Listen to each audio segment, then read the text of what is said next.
Саламатсыздар урматтуу Чалкан медиа каналынын көрөрмандары, өлкөбүздө алынган акыркы сааттагы жаңылыктар менен сиздерди тааныштырабыз. Биздин каналга катталып, ой пикирлериңиздер менен бөлүшүңүздөр.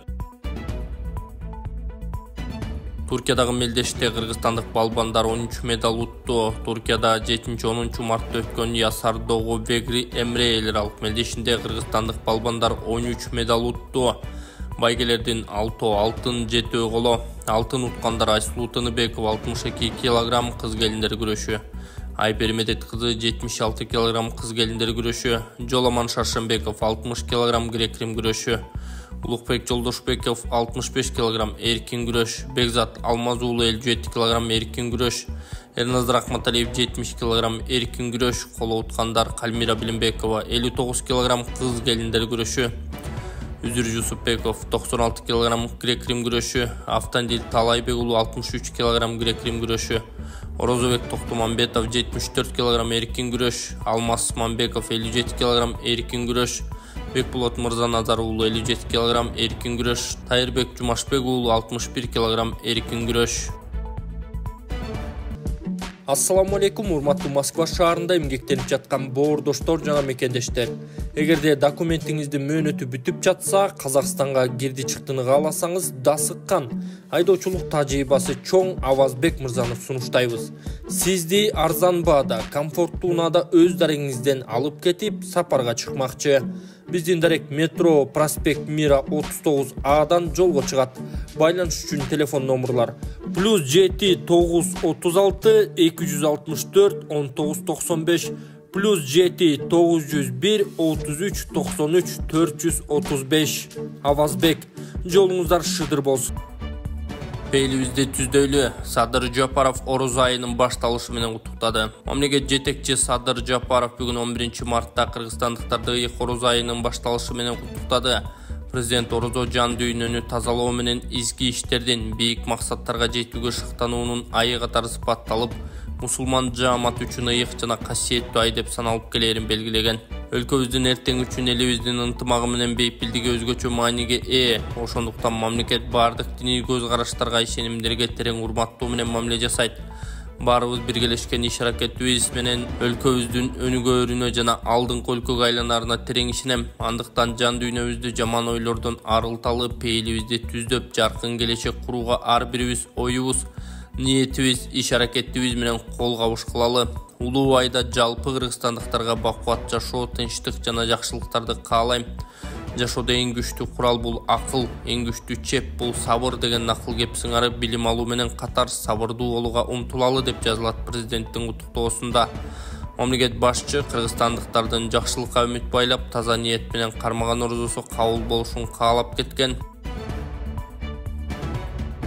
Өзбекстандын президенти кыргыз элин Рамазан айынын башталышы менен куттуктады. Өзбекстандын президенти Шавкат Мирзиёев Кыргызстандын элин жана президент Садыр Жапаровду Рамазан айынын башталышы менен куттуктады. Сизди, бардык жакындарыңызды жана боордош кыргыз элин бүткүл мусулман жааматы чоң сүйүнүч жана кубанч менен тосуп алган ыйык Рамазан айынын башталышы менен чын дилимден куттуктайм. Көптөгөн кылымдар бою жалпы тарыхый, диний, маданий жана агартуучулук баалуулуктарын бирдей ыйык тутуп келген боордош элдерибиз Рамазан айын боорукердик, сабырдуулук жана береке сыяктуу сапаттардын өзгөчө үлгүсү катары жогорку маанайда тосуп алышат.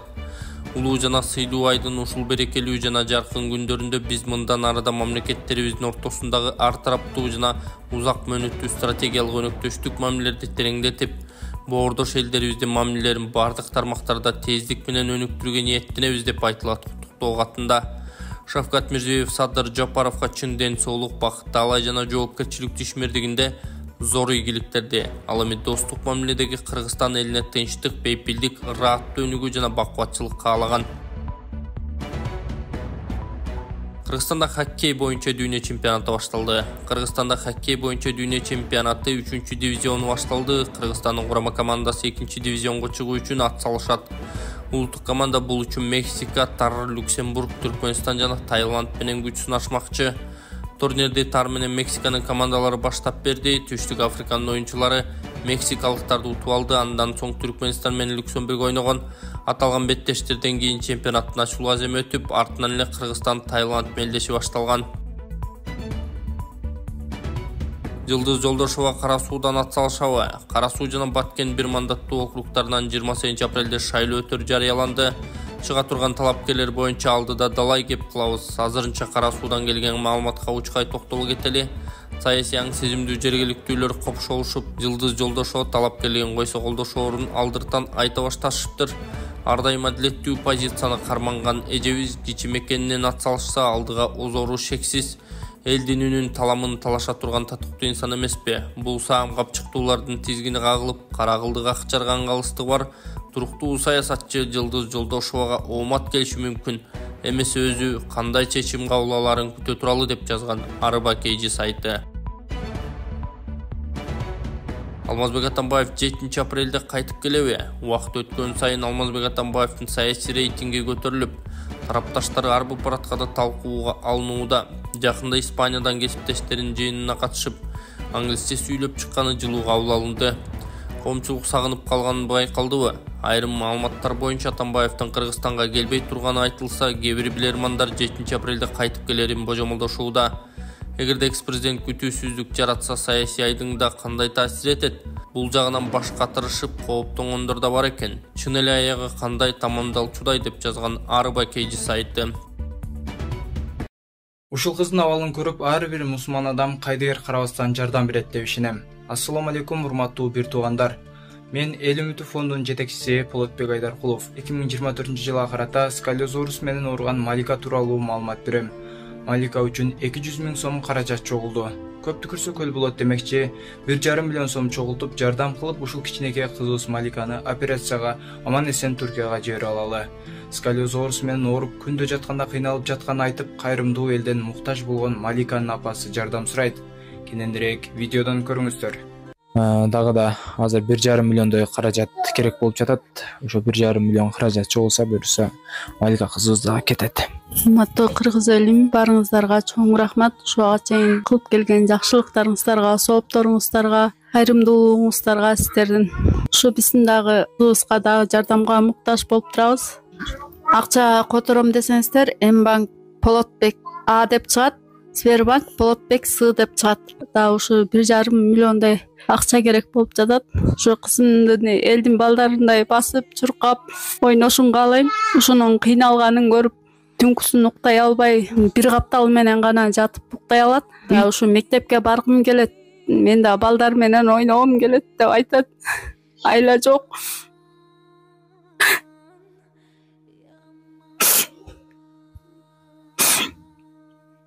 Ушу кызыбыздын сакайып, балдардай болуп ойношун каалайбыз.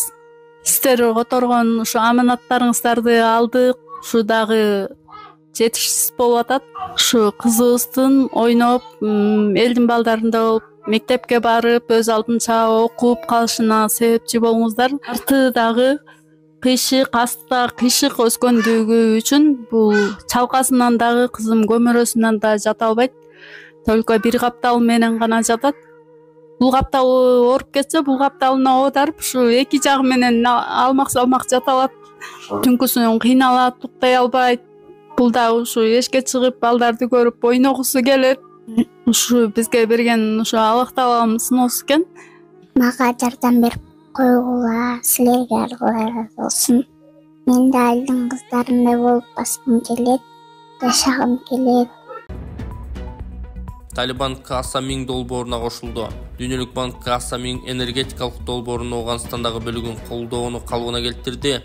Бул тууралуу Талибан өкмөтүнүн басмасөз катчысы Забихулла Муджахид Твиттердеги социалдык түйүндөгү баракчасына жазды. Дүйнөлүк банк 2 жылдык тыныгуудан кийин Каасамин долбоорунун Ооганстандагы бөлүгүн колдоону калыбына келтирүүдө. Тиешелүү чечим өткөн жума күнү Кыргызстан, Тажикстан, Ооганстан, Пакистан өкмөттөрүнүн жана Дүйнөлүк банктын өкүлдөрү катышкан Стамбулдагы жыйында кабыл алынды деп жазды Муджахид. Азырынча бул боюнча Тажикстандын бийлиги комментарий бере элек. Дүйшөмбү буга чейин Талибан кыймылы түзгөн Ооганстандагы өкмөттүк тааныбай турганын бир нече жолу билдирген. Ошол эле маалда ал Ооганстанга электр энергиясын сатууга улантып келет. Каасамин Кыргызстан менен Тажикстан Ооганстанга жана Пакистанга электр энергиясын экспорттоого багытталган долбоор.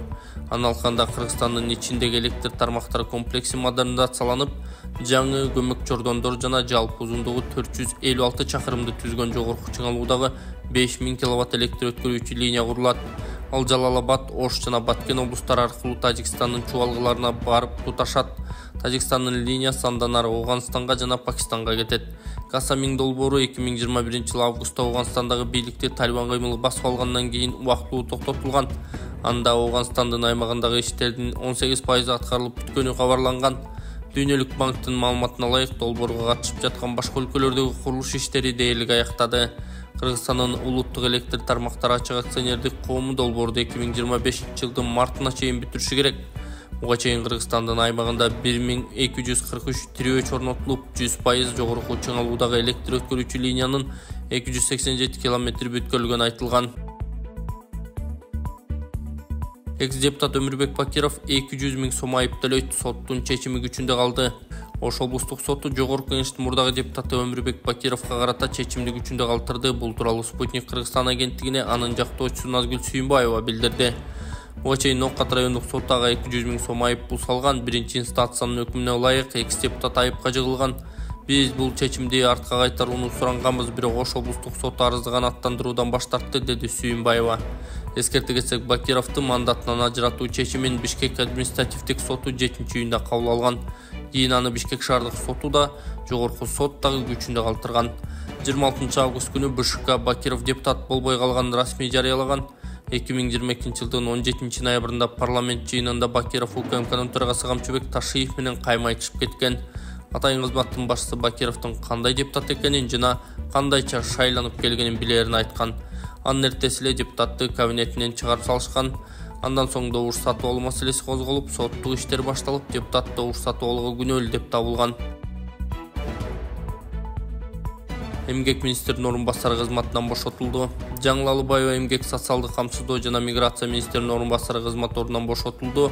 Тиешелүү тескемеге министрлер кабинетинин төрагасы Акылбек Жапаров кол койду. Алыбаева 2021-жылдын октябрь айынан бери министрдин орун басары болуп иштеген. Бишкекте 20 жаштагы жигит баңгизат менен кармалды. Ал баңгизат сакталган жерлерди да көрсөтүп берген. Баңгизаттарды мыйзамсыз жүгүртүүгө каршы күрөшүү кызматынын ыкчам кызматкерлери тарабынан баңги каражаттарын, психотроптук заттарды жана алардын аналогдорун сатуу максатында кыймылсыз, мыйзамсыз даярдоого шектүү жаран кармалды. Бул тууралуу ИИМден билдиришти. 4 мартта Притон көпөлүк аттуу профилактикалык иш-чараларынын алкагында Матыев көчөсүндө белгисиз адам өзүнүн жүрүм-туруму менен милиция кызматкерлеринин көңүлүн бурган. Ыкчам кызматкерлери тарабынан 2004-жылы туулган жаран кармалып, ал өз ыктыяры менен белгисиз зат кошулган кара термосты берип, тиешелүү экспертиза дайындалды. Корутундуга ылайык изилдөөдө берилген зат параметиэфедрон психотроптук заты болуп, анын жалпы салмагы 1,5 граммды түзгөн. Андан ары шектүү баңгизатынын жалпы салмагы 45,33 граммды түзгөн сактоочу жайларды көрсөткөн. Аталган факт боюнча кылмыш иши козголду. 2004-жылы туулган жаран кылмышка шектелип, убактылуу кармоочу жайына киргизилген. Учурда тергөө иштери жүрүүдө. Базарбаев кызматтан бошотулду. Нурдөлөт Базарбаев эмгек социалдык камсыздоо жана миграция министринин орун басары болуп кызматтан бошотулду. Тиешелүү тескемеге министрлер кабинетинин төрагасы Акылбек Жапаров кол койгон. Кыргыз-Өзбек мамлекеттик чек арасынын демаркациялоо маселеси талкууланды. Кыргызстан жана Өзбекстандын өкмөттүк делегацияларынын жумушчу топторунун биргелешкен Кыргыз-Өзбек чек арасынын демаркациялоо боюнча комиссиянын кезектеги жыйыны болуп өттү. Бул тууралуу министрлер кабинетинин басма сөз кызматынан билдиришти. Тараптардын жолугушуусу 2024-жылдын 4 мартынан 8 мартына чейин Ош шаарында өткөн. Анын жүрүшүндө 2023-жылга карата аткарылган иштердин жыйынтыгы чыгарылып, 2024-жылга жолугушуунун графиги бекитилди. Ошондой эле Кыргыз-Өзбек мамлекеттик чек арасын демаркациялоо жана демаркациялык карталарды жана атайын жалпы геодезиялык тармакты түзүү маселелери талкууланган. Сүйлөшүүлөр достуктун жана өз ара түшүнүшүү маанайында өттү. Иш-чаранын жыйынтыгы боюнча тиешелүү протоколго кол коюлду. Жумушчу топтордун кезектеги жыйыны Өзбекстандын аймагында өтөт. Токтогул суу сактагычындагы суунун көлөмү кандай? Жооп. 9 мартка карата Токтогул суу сактагычында суунун көлөмү 7 миллиард 527 миллион куб метрди түздү. Бул тууралуу электр станциялары ААКнын басма сөз кызматы билдирди. Маалыматка ылайык, суунун агып келиши секундасына 148 куб метрди түзсө, сууну керектүү секундасына 632 куб метрди түзүүдө. Өлкөнүн энергетиктери керектөөчүлөрдү электр